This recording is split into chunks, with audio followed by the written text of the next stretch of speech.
आगाह किया जाता है कि बरुवाला आश्रम आने से पहले आप केवल दुख निवारण कराने के लिए उद्देश्य लेकर मत आना। यहाँ उद्देश्य लेकर आओ कि हमने जन्म मृत्यु के कैर से बचना है। उसके साथ ये तो आपको फ्री ऑफ कॉस्ट रूंगे में दिए जाते हैं। रूंगे में ये जो संसारिक सुख हैं, आपके कष्ट निवारण है, तो रूंगे में दिए जाते हैं। ये हमारा बिजनेस नहीं है, यहाँ हमारा उद्देश्य नहीं है। अब जैसे पहले समय में गांव में कोई ये सब्जी बेचने आया करते और कोई फल फ्रूट भी बेचने आते थे, तो वो कैसे सौदा करा करती थी हमारी दादी।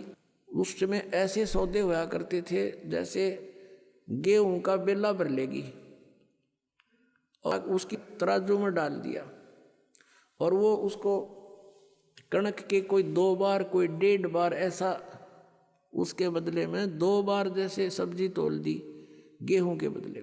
वो तो ले लिया जो लेना था माई ने, वो जो सौदा करना था वो तो कर लिया। उस गेहूं के 1 बेले यानी 1 किलो के बदले में 2 किलो 2 बार तोल ली वह सब्जी, जो उसका रेट था वो ले लिया। फिर नो क्या करती, भाई रूंगा और दे। रूंगा मीन फ्री ऑफ कॉस्ट। वो फिर 1-2 और आलू घेर देती, नो कह ना भाई और दे, वो 1-2 और घेर देता। उसको रूंगा बोला करते, रूंगा। तो यहाँ कहने का भाव ये है कि जो असली सौदा है वो तो आपका जन्म और मृत्यु का दुख बटेगा यहाँ पर। और जो ये संसारी छोटे मोटे कष्ट आपके ऊपर हैं, कोई घाटे बाधे के दुख हैं, ये तो रूंगे में दिए जाएंगे यहाँ पर आपको, रूंगे में फ्री में। ये सौदा नहीं हमारा, ये तो आप डिमांड करते हो इसलिए ठा के दे दिए 2 आलू खा लो।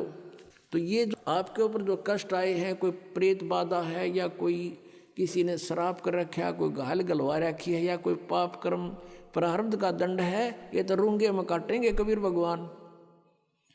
आपका असली रोग तो जो है जन्म और मृत्यु का है। अब क्या बताते हैं, नर से तू पशुआ की जय गद्दा बैल बनाई, ये 56 भोग कहाँ मन बोरे कि तकुरेड़ी चरणे जाई। पुणात्मा, हमने इस काल के इस झूठे सुख की भांग घनी पी रखी है, और आज यकीन ना होता कि हम गधे भी बनेंगे और हम कुत्ते गधे सुअर बनेंगे और वो आहार करेंगे जो आज वर्तमान में कुत्ते गधे कर रहे हैं। उसके लिए याद दिलाते हैं, सुखदेव ने 84 भुगती बना पजावे खरवो, तेरी क्या बुनियाद पुरानी तू पेंडा पंथ पकड़े वो। कहते सुखदेव जैसे ऋषि ने 84 लाख प्राणियों के शरीरों में कष्ट भोगना पड़ा। सुखदेव ने 84 भुगती बना पजावे खरवो, और तेरी क्या बुनियाद पुरानी तू पेंडा पंथ पकड़े वो। कि सुखदेव ने 84 भुगती, गधा बन गया पजावे पे। पजावा होता है यहाँ पर, पजावा होता है जैसे कुम्हार लगाते थे पहले, उसमें ईंटें पकाते थे, और ईंटों के पकाने के बाद जो राख बचती थी उसके ऊपर ही और लगा देते थे। उसको कहीं डालने की जगह नहीं होती थी उनके पास, उसके ऊपर ही फिर दूसरी वर्ष लगा लेते थे, फिर तीसरे वर्ष ऐसे। तो बहुत ऊंचा ढेर हो जाता था।